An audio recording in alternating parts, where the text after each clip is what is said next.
جو لوگ کمزور ذہن رکھتے ہیں ساری زندگی فیصلہ ہی نہیں ہوتا، کوئی ڈرتے رہتے ہیں، سہمے وقت گزارتے ہیں اپنے آپ کو فکری یہ جو ایمان ہوتا ہے یہ بندے کو طاقتور کرتا ہے، بندہ مضبوط ہو جاتا ہے۔ مجھے بتائیے نا، جب ایمان پکا ہو کہ روزی دینے والا اللہ ہے تو پھر بندہ کسی مالدار آدمی کے پیچھے کبھی بھاگتا ہے، کبھی کسی بڑے آدمی سے ڈرتا ہے؟ جب اسے پتا ہو کہ عزت اور ذلت اللہ کے دستے قدرت میں، پھر وہ سیاستیں، سازشیں یہ کام کرتا ہے۔ تو پہلے تو مضبوطی ایمان درکار ہے ہمارے بچوں کے اندر، ہمارے مزاجوں کے اندر۔ جب تک وہ مضبوطی ایمان، حضرت مولا علی شیر خدا کرم اللہ تعالی وجہ الکریم ایک دفعہ بڑے علیل ہو گئے، کمزوری آ جاتی ہے، بندہ بیمار ہو جاتا ہے۔ تو ہمارے ہاں بیمار لوگ بعض اوقات ایسا جملہ بولتے ہیں جو کفر کے زمرے میں چلا جاتا ہے۔ آپ پریشان ضرور ہیں، تکلیف میں ضرور ہیں، لیکن آپ بات وہی کریں گے جو شریعت اجازت دیتی ہے۔ حضرت علی شیر خدا شدید علیل تھے، ایک صحابی تیمارداری کرنے گئے تو حضرت مولا علی کا چہرہ دیکھ کے پریشان ہو گئے، کہنے لگے آپ تو بڑے سخت علیل ہیں، اللہ خیر کرے، اللہ تعالیٰ آپ کو صحت دے۔ تو حضرت علی کہنے لگے تو فکر نہ کر، مجھے اس بیماری سے کچھ بھی نہیں ہوگا۔ نے کہا کیوں؟ فرمانے لگے مجھے نبی پاک علیہ السلام نے فرمایا تھا علی اس وقت دنیا سے جاؤ گے جب داڑھی خون سے رنگین ہو جائے گی،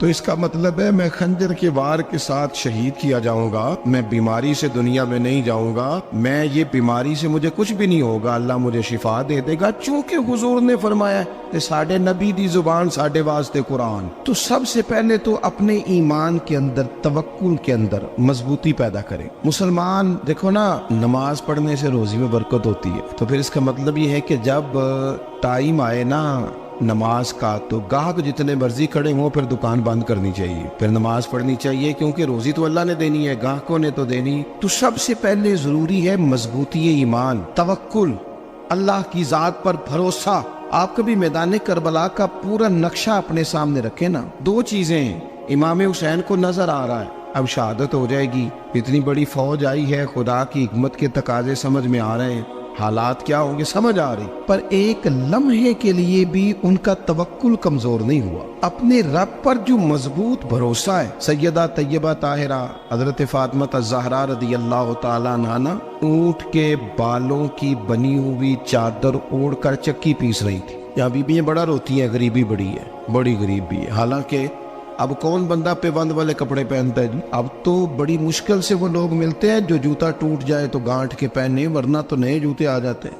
حضرت سیدہ پاک اونٹ کے بالوں کی بنی ہوئی چادر اوڑھ کے چکی پیس رہی تھی۔ نبی پاک صلی اللہ علیہ وسلم نے دیکھا، آنکھوں میں آنسو ضرور آئے، پر محبوب نے فرمایا فاطمہ دنیا میں تھوڑی سی تکلیف برداشت کرو، قیامت کی ساری عزت اللہ آپ کو ہی عطا فرمائے گا۔ تو توکل کی مضبوطی، اللہ کی ذات پر بھروسہ، اپنے رب کریم کے ساتھ امیدوں کا وابستہ کرنا، اس سے مضبوطی آئے۔ دوسرا فرمایا وَعَمِلُوا الصَّالِحَاتِ، بہترین عمل کیا جائے زندگی میں، نیک اعمال کیے جائیں، وقت ضائع نہ کیا جائے، ہر وقت کوئی نہ کوئی کام بندہ کرتا رہے۔ یہاں بہت سارے لوگ ہیں جن کو لوگ نیک کہنا شروع کر دیتے ہیں نا، وہ سمجھ لیتے ہیں شاید ہم سچی مچی نیک ہیں۔ لوگ جو کہتے ہیں حضرت صاحب قبلہ، پیر صاحب قبلہ، میں یہ طالب علموں کو، دوستوں کو، بلکہ اپنے آپ کو بھی کئی دفعہ کہتا رہتا ہوں، اپنے آپ کو سمجھاتا ہوں کہ یہ لوگ تجھے کہہ رہے ہیں حضرت صاحب، یہ تو رات کو تو اپنے آپ سے پوچھنا، اپنے رب سے پوچھ، کبھی موقع ملے تو اپنی گریبان میں جھانک، غور کر کے تیری کیفیت کیا ہے، تنہائی میں تیرا دل اللہ سے جڑتا ہے کہ نہیں، عبادت میں دل لگتا ہے کہ نہیں،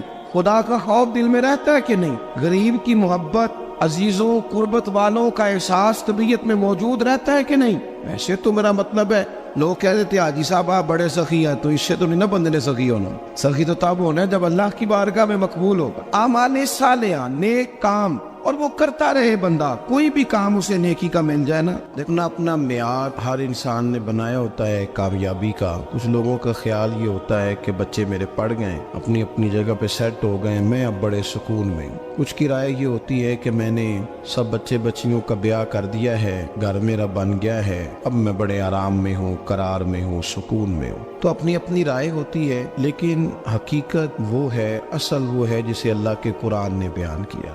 اللہ کریم نے فرمایا والعصر، اے محبوب علیہ السلام ہمیں آپ کے زمانہ مبارکہ کی قسم ہو، ان الانسان لفی خسر، فرمایا بے شک انسان خسارے میں، نقصان میں۔ اپنے تئیں کوئی دعویٰ کر لیتا ہے، آپ دیکھتے ہیں کہ بہت سارے لوگوں کے دعوے اپنے اپنے ہوتے ہیں نا۔ کسی بھی طالب علم سے آپ پوچھیں پیپر دے کے آئے تو پیپر کیسا ہوا ہے، تو کیا کہتا ہے؟ جب کینڈیڈیٹ الیکشن لڑتے ہیں تو رات کو جب وہ سوتے ہیں تو سارے جیت کے ہی سوتے ہیں، ان کو سب یہی کہتے ہیں کہ لوگ سارے تیرے ساتھ ہی ہیں.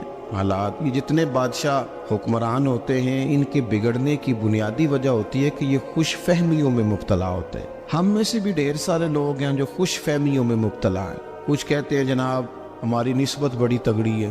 بھئی نسبت تو امام حسین سے تگڑی تو کسی کی نہیں نا. تو ساری رات نماز پڑھتے تھے، روزے رکھتے تھے، اللہ کو یاد کرتے تھے. آپ خالی نسبت پر بیٹھ کر عمل چھوڑ جائیں تو یہ کیسے ممکن ہے؟ تو اپنے اپنے تئیں لوگوں نے معیار کامیابی کے قائم کر لیے ہیں. اللہ فرماتا ہے کہ محبوب مجھے قسم ہو زمانے کی، انسان نقصان میں. یہ دن بدن جو وقت گزار رہا ہے تو اس کا نقصان، اس کا خسارہ، اس کا گھاٹا بڑھتا جا رہا ہے. روز نقصان میں. کتنا کتنا عمر کا حصہ لوگوں نے ضائع کر دیا. کتنے کتنے بہترین لوگ تھے لیکن روزی روٹی کے پیچھے وقت سارا برباد ہو گیا. یہ رزق حلال کے لیے دوڑ دھوپ ہو وہ تو بڑی بات، لیکن تکبر کے لیے اور خواہشات، بیجا خواہشات کی تکمیل کے لیے، ایک دوسرے سے آگے بڑھنے کے لیے بڑا وقت ضائع کیا لوگوں. اچھا کوئی بھی نہیں جیتا، خاندانوں میں بھی کوئی نہیں جیتا، برادریوں میں بھی کوئی نہیں جیتا، پر لڑائی ساری زندگی کی ہے. میں نے آگے گزرنا، میں نے آگے، حالانکہ کوئی کسی کو جیتنے دیتا ہی نہیں. اپنے اپنے تئیں لوگوں نے معیار قائم کیے کامیابی کے. اللہ فرماتے ہیں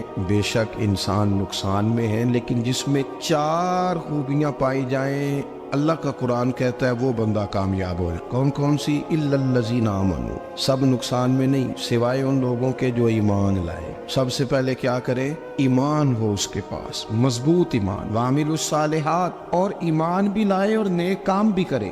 اور صرف نیک کام نہ کرے، وَتَوَاصَوْا بِالْحَقِّ، لوگوں کو حق بات کی نصیحت بھی کرے. اور ظاہر ہے سچ بولے گا، حق بولے گا تو بڑے لوگوں کے مفادات کو ٹھیس پہنچے گی، کچھ لوگوں کو تکلیف بھی ہوگی. تو اب جب تکلیف ہوگی تو پھر مصیبت بھی آئے گی. تو اگر حق بات کہنی ہے تو پھر کیا کرے؟ وَتَوَاصَوْا بِالصَّبْرِ، اور ایک دوسرے کو صبر کی بھی وصیت کرے. 4 چیزیں پائی جائیں، ایمان، اعمال صالحہ، حق کی نصیحت، اس رستے میں آنے والی تکلیف پر صبر. اگر یہ 4 چیزیں میسر آتی ہیں تو اللہ کا قرآن کہتا ہے بندہ کامیاب ہے. اور اگر یہ 4 چیزیں نہیں تو پھر کوئی بندہ جتنا مرضی دعویٰ کرے، جتنا مرضی شور کرے، جتنا مرضی اعلان کرے، وہ کامیاب ہو سکتا. سب سے پہلے تو اپنا ایمان پکا کرے.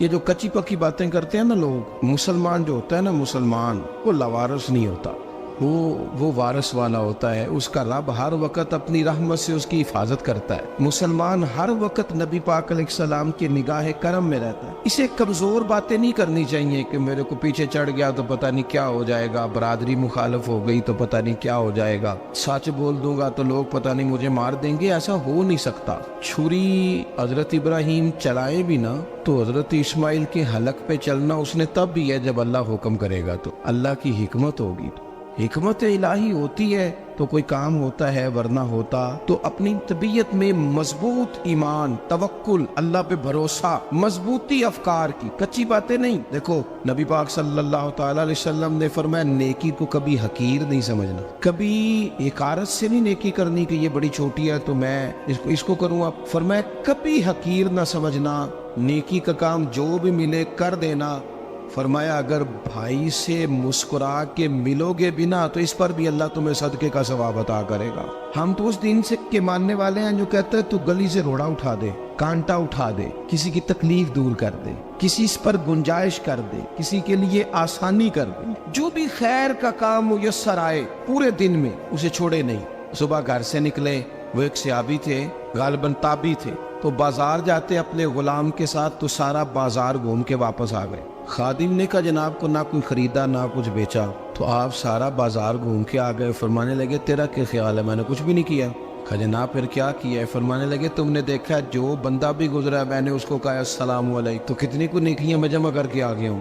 کوئی خیر جو میسر آئے. ہم سمجھتے ہیں کہ شاید کوئی کروڑ کو روپیہ ہوگا تو پوری مسجد بناؤں گا تو پھر میں نے نیکی کر دی ہے. شاید جناب میں، حالانکہ یہ چھوٹے چھوٹے کام ہے نا، چھوٹے چھوٹے کام، ان کی تو زیادہ ضرورت ہوتی ہے، ان کی تو زیادہ حاجت ہوتی ہے. کوئی آپ رستے میں گزر رہے ہیں تو نیچے کوئی کھڈا بنا ہوا ہے تو اس پر ہم کیا کرتے ہیں؟ گاڑی میں بیٹھ کے تبصرہ کرتے ہیں اے روڈ کھورے کدو بننا ہے. بھئی یہ کھڈا ہے نا تو آپ نیچے اترے نا تو آپ دھاوڑا لیں نا، کئی پکڑے نا، یہ تو 5 منٹ کا کام ہے. یہاں آسانی کر دیں نا آپ، اس میں گنجائش کر دیں۔ حضور سید عالم علیہ السلام نے فرمایا، امام راضی نے حدیث لکھی ہے، قیامت کے دن ایک بندے کو اللہ معاف کرے گا تو مالک وہ بندہ عرض کرے گا، یا اللہ میں تو بڑا گنہگار ہوں، کس وجہ سے معافی ہوئی؟ فرمایا رات کے وقت تو گزر رہا تھا، تیرے پیر سے روڑا ٹکرایا تھا اور تو نے اٹھایا ادھر ادھر دیکھ کے کہ کوئی اللہ کے کسی بندے کو تکلیف نہ ہو جائے۔ کہ مالک وہ تو میں نے زمانہ بیت گیا، کوئی اتنی بڑی بات بھی نہیں سمجھی۔ تو رب کریم نے فرمایا تو رات کے اندھیروں میں بھی میرے بندوں کا خیال رکھتا تھا، تو میں تیرا خیال نہ کروں؟ کوئی عمل ہمارے ہاں لوگ کوئی کام نہیں کرتے، بالکل نہیں، کوئی کام نہیں، نہ بڑے نہ چھوٹے نہ سمجھدار نہ ان پڑھ، کچھ بھی نہیں۔ نشستن گفتن برخاستن، بیٹھو راج کے گپے مارو، تبصرے کرو، فلانا کچھ نہیں کر رہا، فلانا کچھ نہیں کر رہا، اس کے بعد اٹھ کے چلے جاؤ۔ کہ کچھ کریں، وعاملوا الصالحات، نیکیاں جمع کریں زندگی میں، خزانہ بنائیں، خزانہ، اپنی ڈیوٹیاں اپنی ذمہ داریاں پوری کریں، ہر وقت کام، ہر وقت ذمہ داری، ہر وقت ڈیوٹی۔ لیکن نا امام حسن اور حسین، ان کی آپ کبھی زندگی کا مطالعہ کریں، فرض نماز کے علاوہ 100 رکعت نماز نفل روز پڑھنی ہے، پتہ کرنا ہے غریب کہاں کہاں ہیں، ان کا خیال رکھنا ہے، اور نیرے پیسے نہیں دینے۔ ہمارے یہاں لوگ غریبوں کو پیسے ضرور دیتے ہیں، عزت نہیں دیتے، ان کو 4 پیسے کی مدد ضرور کر دیتے ہیں، پر عزت نفس کا خیال نہیں رکھتے۔ امام زین العابدین رضی اللہ تعالیٰ عنہ فرماتے ہیں، گزر رہے تھے، آپ دیکھیں نا، امام غزالی حدیث لائے ہیں کہ بندہ اور کچھ نہ کرے، کسی مومن کا دل راضی کر دے تو اللہ 60 سال کی نفلی عبادت کا ثواب عطا کرتا ہے۔ دل بدستاور کی حج اکبر است، از ہزارہ کعبہ یک دل بہتر است۔ کسی کا دل خوش کر دینا، اس کو راحت دے دینا، اس کو قرار دے دینا، اس کے لیے کوئی ایسا سامان کر دینا کہ بندہ مطمئن ہو جائے، سکون ہو جائے۔ یہ ہمارے ہاں جو لوگ ہوتے ہیں نا، سرکاری ملازمین، ڈیوٹیوں والے، ان کی طبیعتوں میں تلخی ہوتی ہے۔ یہ اگر صرف پیار کرنے لگ جائے نا، سے وابستہ لوگ میرے آپ میں سے ہیں، تو میں ان سے کہتا ہوں کہ شفا تو اللہ نے دینی ہے، چلو تم دعائی تو آج کے دیا کرو نا، تم آنے والے کی بات تو توجہ سے سنو۔ وہ بیچارہ اپنی بات، ہمارے ایک بزرگ تھے تو تعویذ لکھا کرتے تھے، بڑے عالم تھے، مجھے کچھ تھوڑی سی نا میرے دل میں ان کے بارے میں خفگی رہتی تھی کہ آپ اتنے بڑے عالم ہیں، آپ کتاب لکھیں، آپ تعویذ لکھ رہے ہیں، اور پھر لوگوں نے کمائی کرنی ہوتی ہے، آپ تو مفت دیتے ہیں سارا کچھ، اتنی لمبی ڈیوٹی، سارا دن بیٹھے رہتے ہیں آپ اور لکھتے تعویذ ہیں۔ میں نے ایک دن ان سے گزارش کی، میں نے کہا شیخ آپ بڑے آدمی، جن لوگوں کو اللہ نے رسوخ فی العلم عطا فرمایا ہوتا ہے، ان میں سے آپ، اللہ نے آپ کو پختگی دی ہے علم میں، شعوری عالم ہے آپ، سارا دن تعویذ۔ فرمانے لگے یار میں تعویذ نہیں لکھتا، اصل مسئلہ یہ ہے کہ جو تعویذ لینے آتا ہے وہ اپنا سارا دکھ سناتا ہے، تو میں تعویذ نہیں لکھتا، میں نہ بس لوگوں کے کلیجے ٹھنڈے کرتا ہوں، میں کسی کا، اب تو بچوں کے پاس ٹائم ہی نہیں، وہ تو ابا کا دکھ نہیں سنتے، تو بیٹھتے ہی نہیں۔ اماں کہہ رہی ہوتی ہے کہ پتر کو 10 منٹ میرے پاس بھی بیٹھا کر، لیکن پتر مصروف بڑا ہے، ویڈیو چڑھانی ہے اس نے، ہم الجھ گئے۔ یہ چیزیں انسان کو نفسیاتی طور پر کمزور کر دیتی ہیں، جو لوگ زیادہ یہ کام کرتے ہیں ان کے حافظے کمزور ہو جاتے ہیں، وہ الجھ جاتے ہیں، انہیں پتہ نہیں ہوتا رات میں نے کیا کہا تھا، صبح میں کیا کہہ رہا۔ ہر وقت نہیں، ضرورت کے وقت، ہر ٹائم نہیں، مخصوص اوقات میں۔ حضرت امام زین العابدین رضی اللہ تعالیٰ عنہ فرمانے لگے، ہم گزر رہے تھے، امام حسین ساتھ تھے، تو رستے میں نہ کچھ غربا، غریب لوگ بیٹھ کے کھانا کھا رہے تھے، کہتے ہماری ان پر نظر پڑی، تو انہوں نے حضرت امام حسین رضی اللہ تعالیٰ عنہ سے کہا حضور آئیے، تشریف لائیے، کھانا کھائیے۔ وہ ضروری نہیں ہوتا آپ کو سب کا کھانا پسند ہی آئے، ٹیسٹ اپنے اپنے ہوتے ہیں، یہ ضروری تو نہیں۔ کھانا پسند نہ بھی آئے تو دل تو پھر بھی راضی رکھنا چاہیے، قربان جائیں۔ نبی پاک نے کس طرح ہماری تربیت کی۔ حضرت عائشہ صدیقہ رضی اللہ تعالیٰ عنہ فرماتی ہیں، کریم محبوب کا میں نے یہ طریقہ دیکھا کہ اگر کھانا ناپسند ہوتا تو چھوڑ دیتے، پر کبھی اس میں سے نقص نہ نکالتے، عیب جوئی نہ کر۔ گرمی کے موسم میں کھڑی ہے بیچاری خاتون، اور کتنی مشقت سے اس نے کھانا بنایا، اور کتنی گرمی صحیح ہے چولہے کے سامنے، لیکن صاحب کو کھانا رکھا ہے تو وہ کہتے ہیں یہ تو کی پکایا ہے، وہ کھانے والی چیز ہے بھائی، اس طرح کرنا، اب جو اگلی انڈیا وہ تو پکا، نہ تو کھڑا ہو۔ یہ پتہ چلی یہ کام کتنی مشقت کا ہے۔ زندگی میں کچھ تھوڑا سا دوسروں کا خیال رکھنا، یہ بھی تو دین کا حصہ ہے۔ آپ اپنی زندگی میں ہمیشہ اپنے لیے سوچے، کسی اور کا سوچے ہی نہ۔ تو میرے عزیز یاد رکھیں گے آپ، امام زین العابدین کہتے ہیں نبی پاک صلی اللہ تعالیٰ علیہ وآلہ وسلم نے نا حضرت امام علی مقام کی، امام حسن اور حسین کی اس طرح سے کچھ تربیت فرمائی تھی کہ غریب پروری ان کے اندر رچ بس گئی۔